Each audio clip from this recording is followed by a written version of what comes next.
what we've done is we've just really leaned into it. We've owned the reality that I have 2 years to train and send disciples to their next location, their next destination. And so what we say to our church as we rally around, language for the one, is we're training, GI Jane and Jamal in our context, and we have to get them ready to lean into Uncle Sam being their mission sending organization.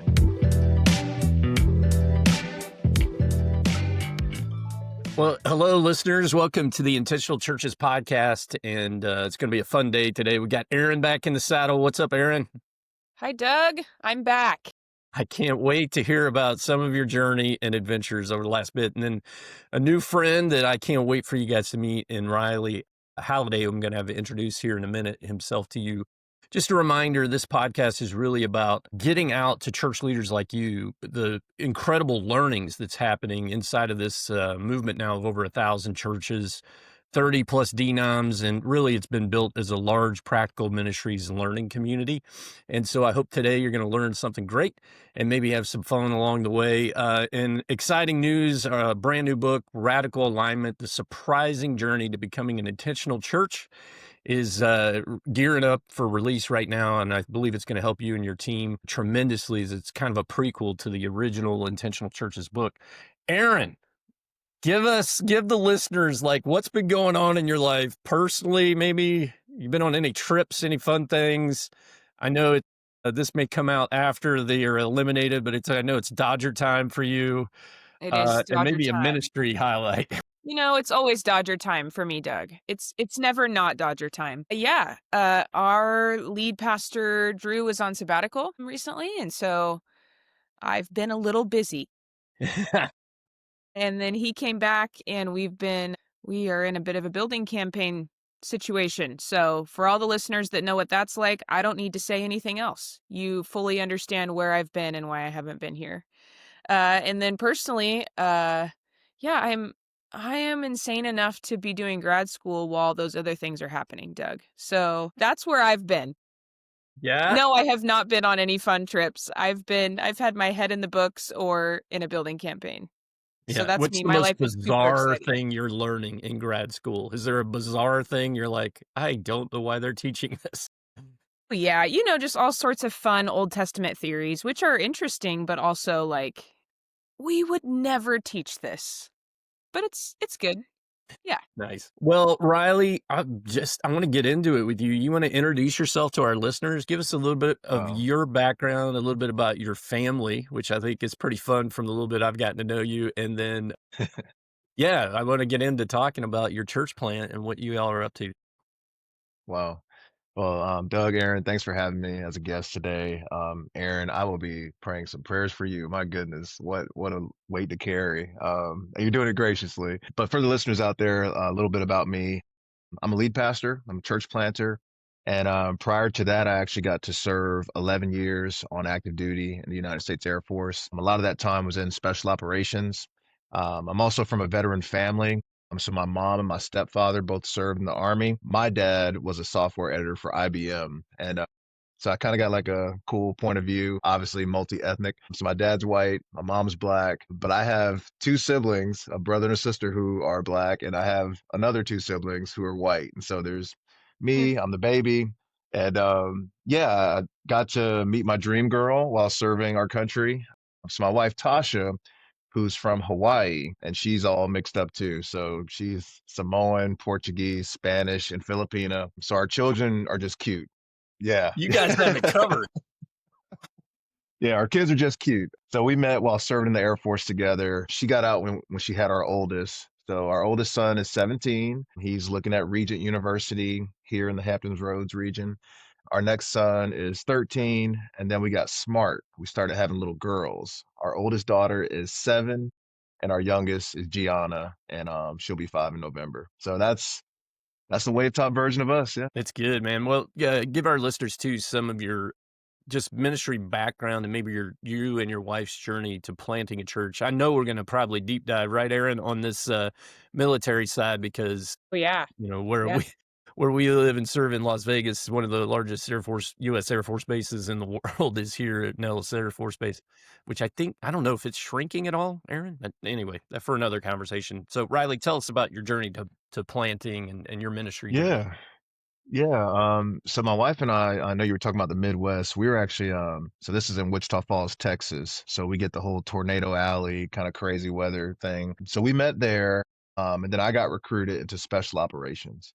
And so if you're familiar with that community, kind of the center of gravity for special operations is Fort Bragg, North Carolina. So my family, we relocated to Fort Bragg, and while we were there, we started attending Manna Church. And I'll be quick with this story. There was a special operations unit that moved from Fayetteville, North Carolina to Florida. And the day that unit moved, Manna Church lost 2,000 families, not 2,000 members, 2,000 families. So imagine being the senior pastor when that happens. Uncle Sam just took away a third of your church, right? And so our senior pastor, Michael Fletcher, when that happened, obviously lots of people were calling back saying, hey, is there a church like Manna? We need to get connected here. And in a moment of frustration, he was like, if I would have just sent a pastor with them, that would have been a mega church overnight.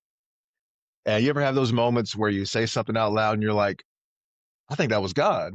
And so the vision shifted. What if we started sending pastors from our staff to plant in strategic locations where we know people leave Manna Church in Fort Bragg and they relocate along what we call the military highway? And so when I was serving on the team, doing what, good Christians do, we're engaged, all the things, my campus pastor was sent to start Manna Church in Colorado Springs. And when he got sent, our senior pastor said, hey, I know you're due to re-enlist, but would you be interested? Obviously, we did our spiritual due diligence, praying. And the Lord just really made it obvious that leaving active duty and becoming a pastor, a campus pastor, was our next step. So we served on the staff there for 4 years. So right out of COVID 2020, I kind of got the time to kick you out of the nest talk. And Norfolk here in Newport News, Virginia Beach, where the Navy SEALs are. We knew that was strategic for the vision. And so our family, we moved in 2021 and we launched Manna Church. Wow, that's pretty amazing. It is. Yeah, wild story for sure. Yeah, that's cool. So maybe give us just a little bit of a catch us up on Manna Church. So you just said you planted in 2021, right? Yes. Yep. So what's the journey been like from 2021 to today? Just give us a little bit of an overview of Manna Church since you planted. Yeah. So I'm the lead pastor of Manna Church in Newport News. So one thing about our network is we keep the same name. So it's going to be Manna and then your city. We keep the same logo. So some of that's branding. And we call it our growth track, which basically means our culture, our ministry philosophy, ecclesiology, those things. And so I do not recommend launching a church when churches aren't always allowed to gather. That was a challenge. But I think my military experience kind of helped me lean into, some of the resiliency I needed in order for us to launch. So we didn't launch huge. It was about 200 people. And then we dipped down to like 150. But every year, over year, by God's grace, we were able to just kind of net 100 new people. So we're 4 years in now. God has led us from crisis to a place where it finally feels like we're taking ground in our city. We had a moment in 2023 where we didn't know where we were going to meet. And again, just being vulnerable as a church planter, sometimes you cry out to God, like, I thought you were in this. This is what you called us to. Why are you not providing? And later that year, we'd end up having a conversation with the church in our city, been here over a century, that was in decline. COVID really hurt this congregation and they were down to about 30 people. So quick version of that is they merged and joined what Manna Church was doing. And so in that merger, God gifted us a 10-acre, 48,000 square foot church building where we now have, so now we have a school. We educate K through 12. We have a dream center. We're exploring early child care solutions because that's always a need in military communities. And Mhm. just really been blown away by God's faithfulness and how He's accelerated the pace of how we get to impact our city. So it's been a roller coaster ride for sure. Hey, I think I'm gonna intervene and ask you both this. So, Erin, if you would first give some context of Canyon Ridge near Nellis, and maybe for both of you, what are some of the differences you see in leading a church that has a ton of military families in it? Not all of our listeners are near a military base, but there are a lot of churches in the IC movement of churches that are near military bases. So, I wanted to ask you both: what are the differences? Do you think? And then, kind of both sides, like what are challenges and then what are like upsides? So, Erin, you want to talk about Nellis for a minute, and then Riley, I want to hear from you too. Yeah, we are at Canyon Ridge in Vegas. We're positioned actually between two Air Force bases. So we have Nellis and we have Creech. Oh, I forgot about Creech. Yeah, And so we have a lot of people in and out of Creech in our church.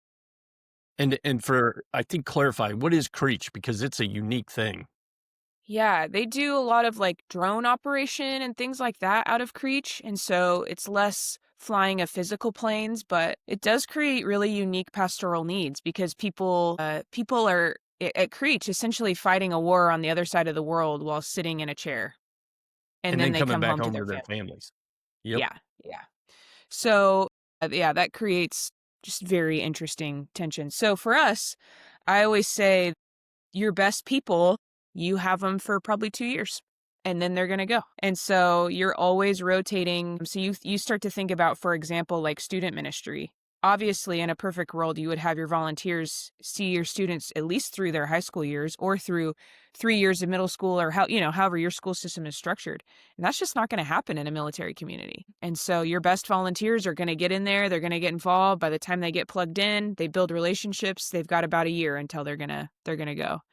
And so that creates challenge. And also, though, our staff has to be aware that about 2 times a year, we have big influx weekends because assignments have changed and a whole bunch of people have moved in, a whole bunch of people just exited. And all of a sudden, it's like, I remember being in student ministry early on and being like, why are there a million new students out of nowhere? Because it's a whole bunch of families just arrived to being stationed at Nellis this weekend. And so we actually will see that. And we will actually talk about that in staff meetings. Like, hey guys, it's probably this weekend or next weekend that a bunch of new families are going to be showing up to our church because they just arrived in our city. And so while it creates challenge, it also creates really amazing opportunity because about every 6-ish months or so, you get an influx of people that God like totally just blesses and grows your community. And at the same time, you're grieving the loss of people that you've deeply loved for the last couple of years. So yeah, Riley, I don't know what you would add to that, but that's been just some of our experience on the surface level. Absolutely. Percent agree with Aaron. So obviously lived experience. Whenever you PCS, so that rhythm that you were just describing, permanent change of station, you got to figure out, okay, where do we get our groceries? Where's the good barbers? Where do you go to church? And, we felt that here as a church plant where you're trying to grow, but in a weird way, you have to grow just to stay alive because of the turnover rate. What we've done is we've just really leaned into it. We've owned the reality that I have 2 years to train and send disciples to their next location, their next destination. And so what we say to our church as we rally around, language for the one, is we're training, GI Jane and Jamal in our context, and we have to get them ready to lean into Uncle Sam being their mission sending organization. Mm. And so it's kind of created some cool opportunities just leveraging YouTube. We've actually had some military families stay connected, and we're exploring a hybrid model of, okay, there's a church plant. We call that a city site, but then we call house churches microsites. And so I had a major who got promoted to lieutenant colonel. So that means he's got to move, who went to Fort Polk, Louisiana, and he wanted to launch a microsite. So currently they have 20 people who gather in his home. They watch us online and they do the same things that we do as a local church, from outreaches to small groups. So it's just kind of created some of those unique opportunities to continue to disciple people, even though they relocate. Yeah, I would also just add to that, Doug. When you think about this idea, and we've talked about this on the podcast before, and I don't mean to open up a whole other can of worms, but when you talk about this idea of disciples making disciples, right? or the buzzword in Christian circles today, multiplication, right? Which Yep. all Yes. I mean by that is like sending people out, carrying the gospel forward. Or like what you talk about all the time, Doug, and IC talks about is, the basic blocking and tackling of the New Testament, of getting back to the Great Commission. Living in a military community creates tons of space for that, like Riley's talking about, because you have the opportunity to equip and train people for 2 years and then to send them to the next place they go, and not dependent on you to be the sole teacher, to be the sole expert, but to equip them to go and multiply the good they've received into the lives of the people that they'll encounter at their new place. And so we have people who, are reading the scripture and doing basic discovery studies from the Bible, who were trained at Canyon Ridge, but they're at military bases all over the world. And they're continuing to do some of this basic discovering from the scripture, some basic disciple making tools and things like that. There really is on the positive side some really incredible disciple making multiplication potential. That's good. I talked about in the intro, I talked about this Radical Alignment book that's coming out. And part of what we tried to capture with all this experience at the ground with ministries is, what are we learning? And one of the big time challenges that has seeped in is the delinking of evangelism and discipleship, as if they're two separate things. And that we often, as church leaders, even subconsciously, are leading that way, as if discipling, if you really fight for your church to own the Great Commission and yourself personally, then evangelism is the most key component, core part of what Jesus shows us in the Gospels. Like, immediately upon conversion, Matthew's in evangelistic setting, getting made fun of by church people, the Pharisees, and saying, "Why are you doing this?"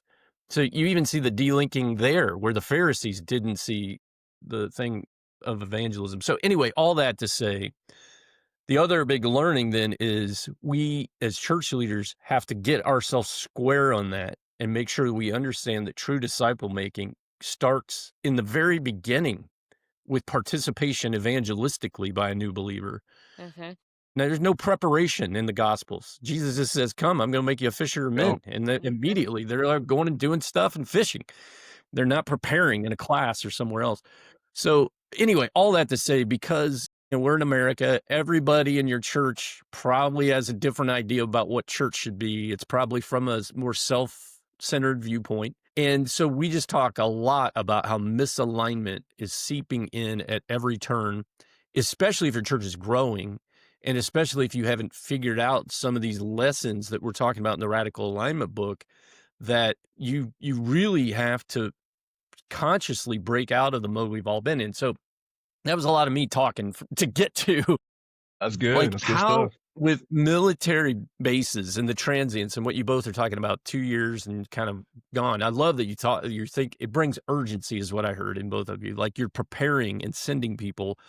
And the church, I believe, should be functioning more as a training and sending center, not a gathering center. But how do you marry up with all those new people flooding in and people leaving? How are you fighting for alignment around this base ecclesiology and missiology that Jesus is teaching us in the Gospels?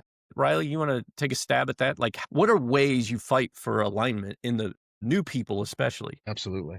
Yeah, a great question. And honestly, your other book, just a huge, huge benefit to me personally, because as we were growing, exactly what you said began to happen. We go through this merger, and now there's a bunch of opinions about, well, what's important? Do we need to do VBS? And we need these activities. And the language of, hey, if something's not growing, it either needs a facelift or a funeral. And so, because we have radical alignment around our vision, we want to see Manna Church near every U.S. military base. And so, I have a 2-year ticking clock to send people to their next. It just made a lot of decisions simple. And so, we used a language for the one, which we stole from you, Doug. And the way I help our church understand it is, your one is someone who's close to you but far from God. And so, all of our decisions are filtered through that lens from, okay, what music do we have in the lobby, and what does our service flow need to feel like? And even our online and digital presence, because we have that radical alignment around, we're going to reach the ones in our city, it's actually helped us to be streamlined and more effective. And I think that's a big reason why we went from a church of 150 to now being 500 more people than that in average weekend attendance. Good. Aaron, do you have thoughts around the alignment? Because Canyon Ridge has had kind of explosive growth the last few years after a very, very tough season. Yeah, I would just echo some of what Riley said. You just have to know who you are. I mean, you have to be a little bit unapologetic about who you are. Kind, obviously, but we had to fight for clarity about who we are at every level. And then we had to repeat who we are over and over and over and over again so we don't forget who we are. And that's true for people who have been around a long time. And it's true for people who are just coming in. Because vision drift can happen in both groups of people. Yes, new people can bring vision drift, but I found often new people, if you're clear, they're ready to jump in with you. It's the people who have been around a long time that can drift. And so we have just had to be abundantly clear. For us, our vision is that we want to spark a movement of disciple makers with too many generations to count in the city of Las Vegas and beyond. And so if some sort of activity or program or event can't specifically and quickly point to how it will contribute to that mission, how it will help us spark a movement of disciple makers, we're not going to do it. And that was hard to get to. That doesn't happen overnight. And so I would just say to our listeners who are maybe trying to be on the journey towards alignment, there is no silver bullet, as our friend Doug often says. You have to fight for clarity first, because you can't align around a confused mission. You have to have a clear mission and then align around that and then beat that drum every weekend. And with your staff, we still are like, what are we about? What does that mean? What does that not mean? For all of us to just keep that in front of us. And so I would say clarity around mission and then like being unapologetic at how much you talk about that and rally around. I hear both of you talking about the urgency a lot, like frequency and urgency.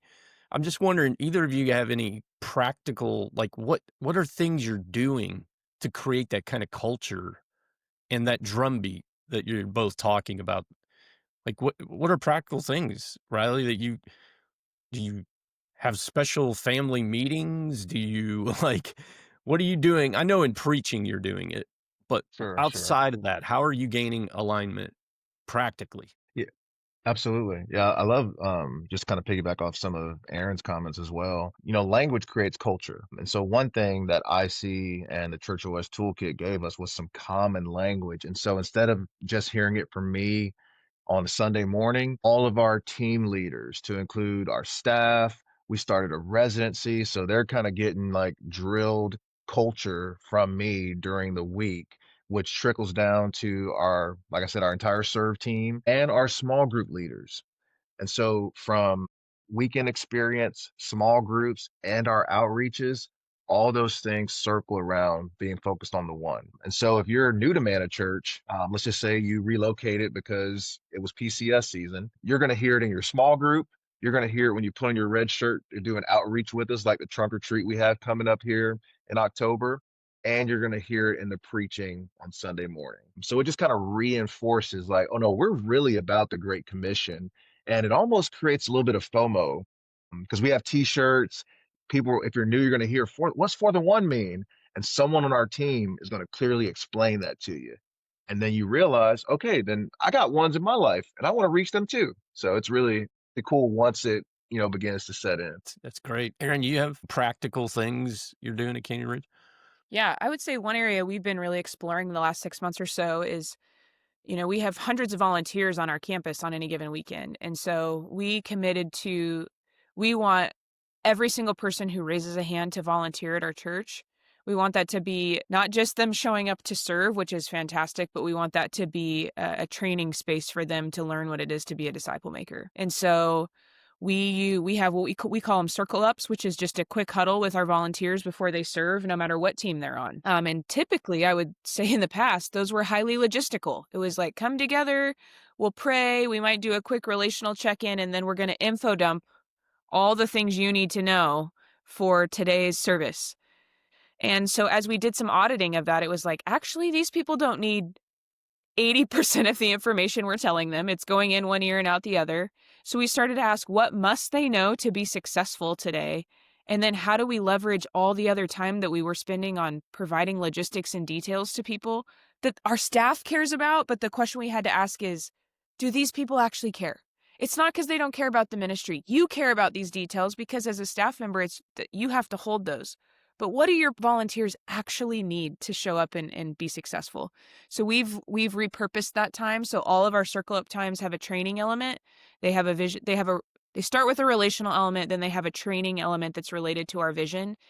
Tiny bit of logistical information, and then a spiritual formation element like prayer or reading of scripture or something. And so you would be amazed what you can accomplish in 15-minute circle up. And so we've repurposed those. We have teams walking through different things. But we now are thinking, okay, if a volunteer, let's say they served for 6 months, what are all the things that we could expose them to and get them practicing with a real person in a circle up for 15 minutes before they serve? That's going to stick with them way more than our info dump and our 47 announcements that we're trying to offer them in circle up time. So that was our learning. And we're finding just some pretty cool traction and some cool stories coming out of volunteer circle ups as another place to just beat the drum of our vision. And It's really good. I'm hearing you both talk about clarity and simplification. You didn't use that word, but there's so much in church leadership where I feel like we're just so complex that people tune, like you said, Erin, tune out. Like they're not tracking and they really don't care. They don't care about what, running the machine. They're here because of transformation. We introduced these things. I don't know, Erin, I don't even know. Did you remember this? We yeah, did we did these for the one, for our listeners who can't see what I was showing, these for the one bracelets at conference this year for the conference attendees. And inside of it, it has a place for you to write the name of your one. You can see mine. I work out, and between that and the shower, it's a smudge, but it's my neighbor across the street, Patrick, who just moved in, him and his wife, Sandra. And it's amazing to me. This is a pretty simple little tool. We were not like trying to get everybody to do this. We were just showing, like trying to make the conference have this feel around it that you remember your one when you're going through these tracks and sessions and conversations with other churches. And it shocked me. Like we have church. I had 3 churches this week ask me, how do I get these bracelets? Can I put my church's logo on it? Again, back to the point I hear you both making, really simple, pragmatic, transferable things. And what I'm finding is I'm listening to churches who've implemented stuff like this. It helps even in the, like your circle up. Occasionally, everybody will look at their one in their bracelet and we'll pray for them in that moment that they might show up that day. It's weird. Like on airplane this week, I had somebody ask me, what is that bracelet? What is 4 to 1? I'm like, oh crap. I don't want to be in a spiritual conversation right now. I'm trying to get work engaged with this guy on an airplane. Who knows? I feel like planting and watering. But anyway, these practical things that you guys are mining out, the way you're doing them, and other churches inside of IC, I just continue to be amazed how important clarity, repetition, simplicity, so that people can take it with them, portability, and make it a part of their life, not just part of when I go to church for a couple hours a week or whatever. Yeah. Anyway, Erin, I've said way too much. Do you have other questions you want to ask? Yeah. Yeah. I would love to hear from you, Riley. Just, you talk about this idea of fighting for alignment, how people are hearing that in different places. But just one of the things I love about this podcast is we just are always trying to be as honest as possible and vulnerable. So obviously as honest as you want to be. But I think it helps all of us to hear from other church leaders like, yeah, here's where things are going well, but here's where we're struggling or where there's challenge or where we're learning and growing. And so as Manna is growing, which you've talked about this incredible growth year over year, where do you find that misalignment is trying to slip in or creep in? Where are you having to intentionally fight against misalignment right now? How are you doing that? Maybe just talk us through kind of how you're seeing that and how you're fighting against it. That's a great question. And yeah, I'll be real vulnerable. So we just, I know different church planning networks might have governance, set up different ways. And so we started with an external board, but going into year 4, we're kind of at the place where we need like some localized elders to kind of help me carry the weight, and also just to make sure we're making wise decisions with resources. And y'all might even predict where I'm going with this conversation. So I'm invested in the day-to-day and the staff's invested in the day-to-day, but we have some significant influential voices who may have some good ideas from other church experience, or maybe even their, careers in business or in bookkeeping, whatever that looks like. And so now they want to inform the ministry, but they don't necessarily have all the for the one. Why do we do things this way? So I'm finding myself in these now monthly elder meetings, actually having to explain and cover a lot of ground that we've already taken with the staff. But I'm also grateful because of the IC toolkit. There's actually an 8-week study that our team is currently doing right now where I'm orienting our board with ChurchOS. So it has been a source of frustration, but at the same time, I'm seeing some great conversations and it's connecting a lot of dots for some very influential voices in our church. Another place is, so that's kind of like the board perspective, but just with new guests, we want to be a church that's reaching the lost people in our city, but I'm sure you experience this in your area. You will reach Christians. There will be someone who left another church. And when you see them, it's like, shiny penny, let's quickly get you leading a group. And then you realize they got a whole different perspective and a whole different vision. Yep. And now there's like 16 people behind this thing now that you never intended to be a part of how you do church. So we've had to, not in a mean way, but we've had to be ruthless about, no, we're not doing a men's breakfast. No, we're not doing a ladies conference Yep. because we're not there as a staff. And that's not one of our priorities. We're going to do small groups. We're going to empower leaders to do their thing. But as a church staff, we're not going to take on all these initiatives just because your old church used to do them. Mm-hmm. What are some of the reactions? Because I think our Oh listeners are boy. really identifying with what you're saying. When Christians from other churches come in and they, what I say is no one lost person will ever ask you, when is the men's breakfast? Yeah. That is not a Exactly. question somebody new to Jesus is asking. So Yeah. So what are funny. some of the responses? Yeah, it's required a lot of courage and a lot of actually going back to just personal convictions, but also, no, we wrote this vision down. So it's the Habakkuk, write the vision, make it plain so that the people may run. And as a church planter, again, just being real vulnerable with you, I always feel like it's fragile. Like, can I go on sabbatical this year? How many times should I not preach? And then you see someone who is like a mature Christian and they're giving, they're doing all this stuff, and you kind of want them to stay. And there's this temptation to compromise because you want them to stay. Mm-hmm. But I've just leaned into the reality that that will create long-term problems. And so I would rather say no up front and it hurt a little bit than to have to say no later down the road and it hurt a lot more. And so Mm-hmm. having these principles has just really allowed me to just be clear, but also to be kind and to say no to things that we're not ready to do. Man, that's wise. Erin, I know you've got the same issues. What are some of the responses you've heard from people when you've held the line and said, no, we're not doing that program or that thing? Like, has anybody been like overtly angry with you? Oh, absolutely. Absolutely. The interesting thing now, like a new area of this popping up for me is we're in the middle of a building campaign and we just kind of launched some of the designs for the new building. And the thing is, we're trying to think about our buildings as places for our vision to take ground. So we're not trying to create the flashiest places that people are going to want to stay. We want our campus to be a training and sending place. So the buildings are designed to be comfortable and safe, but not too comfortable that someone would only ever want to be there and not be sent back to their community. People have all sorts of suggestions, Doug. So many suggestions of What? how Give we us one. Give us one you've heard, the you most know, outlandish. well, people just really want us to bring back like a gift shop. We used to have a bookstore/gift shop on our campus, and there is still agony that we do not have that, and strong Really? suggestions that we should bring it back in the new building. I've had to look a couple people in the eyes and say, that's not going to happen. Yes. So sorry. That's not going to happen. Jesus junk. Tchotchke. Why do Christians like Jesus Wow. tchotchkes? I'll never know. I'll never know. Wow. Riley, I know we're kind of rounding up our time, but I wanted you to talk for a minute because you've referenced it several times for our listeners.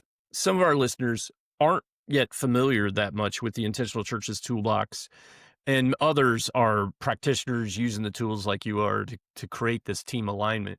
So tell us, like, maybe a story recently of how you've taken ground by using the Intentional Church Toolbox, one of the tools or a meeting or maybe even with an individual. Where has it been helpful to you and to the team? Absolutely.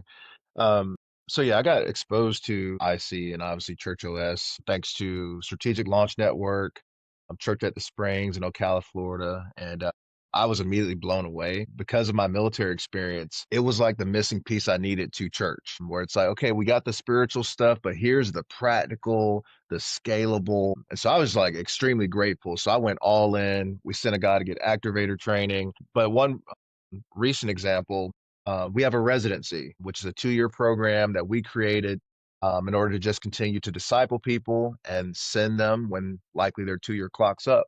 And so with that, we were having meetings, and I started to realize we got the wrong people in this meeting because we were generating a bunch of good ideas and nothing was ever happening.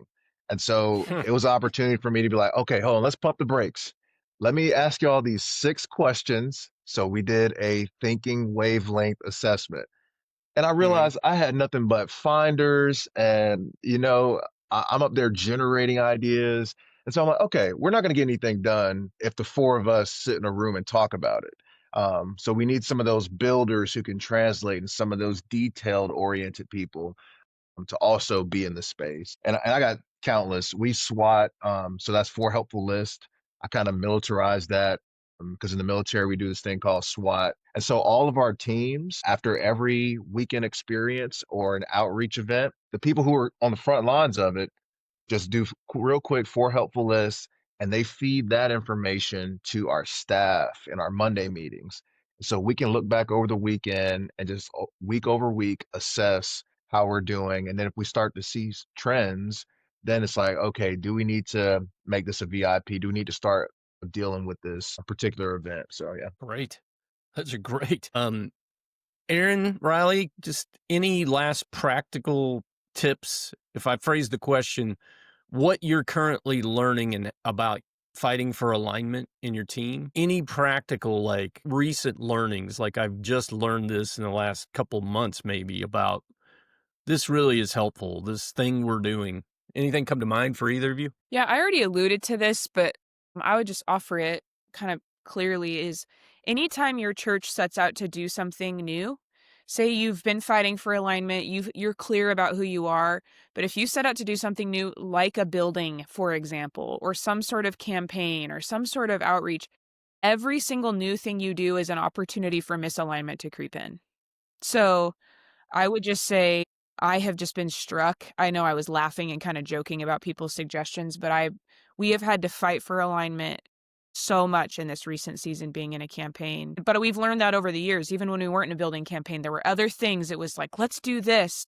And every new thing you do creates opportunity, yes, to be aligned, but also to watch for misalignment. So I would just say to our listeners, as you fight for alignment, that's why it's really important to be clear about who you are because every yes you say can either be a yes towards alignment or a yes towards misalignment. So I would offer that. Yeah. I'm guessing, Riley, you got some with starting a third service and merging a congregation or taking over a property. Yeah. What do you have any practical tips, recent learning from? Yeah, honestly, when you shared your wristband, that was kind of the thing for me. When it comes to making disciples, you don't reproduce what you say, you reproduce who you are. Yes. And so I'm very vocal. My dad does not know Jesus. And over the years, I've watched the needle move from him going from being atheist to like now he's agnostic. He's like, okay, there's someone up there. And I'm like, yeah, dad, when you're ready, I would love to introduce you to him. And so I have a personal one, and it comes out in preaching, it comes out in leading. And I think that helps people own their one, own the fact that no, you have a responsibility before God to pray for this person, but also to clearly present the gospel to the lost people in your lives. So leaders, we got to go first, and just modeling that I think is always huge. Amen. Spot on, man, and good job because we just learned that delinking of evangelism and discipleship. I've ranted many times on the podcast about institutional thinking and how institutional think. I got asked this week. Was got a privilege of speaking to a few hundred church leaders in Indiana, and I got asked this week. When we're doing this exponential thing, which exponential is great, but they're talking about level 3 to 4. You're multiplying your organization basically, by launching church plants or multi-site or whatever. and I just respectfully tried to respond. Basically, there's a lot of ways you can grow a church that ironically are not scripturally based. Mm, And if multiplication becomes about planting churches as a strategy to grow or expand and not return to what you said, Riley, this root level of personal ownership of the Great Commission, you'll wake come on, up one come on. day and you have planted something that actually doesn't have the ecclesiology and missiology Jesus intended. And I Mm, feel a heavy burden at Canyon Ridge, Erin, that you inherited a lot of us doing that. We had a lot of institutional organizational strategies. Anyway, enough of my ranting. Hey, Riley, thank you so much for being on here. Erin, awesome to grateful. have you back in the saddle. Always Thanks, learn when I'm everybody. listening to you. And so for our listeners, thanks for tuning in. And again, I can't thank you enough for being a part of this movement of churches. We're learning from each other at mock speed right now. Can't wait for you to get your hands on this new Radical Alignment book, as well as an assessment that'll be coming that'll help you identify where misalignment is in your church and where to go to action on. And yeah, we can't wait to get with you, hear from you again, and tune in for our next episode of the podcast. And I am butchering this outro, everybody. I'm butchering it. And go Ohio State. All right, thanks. Thanks for listening, everybody.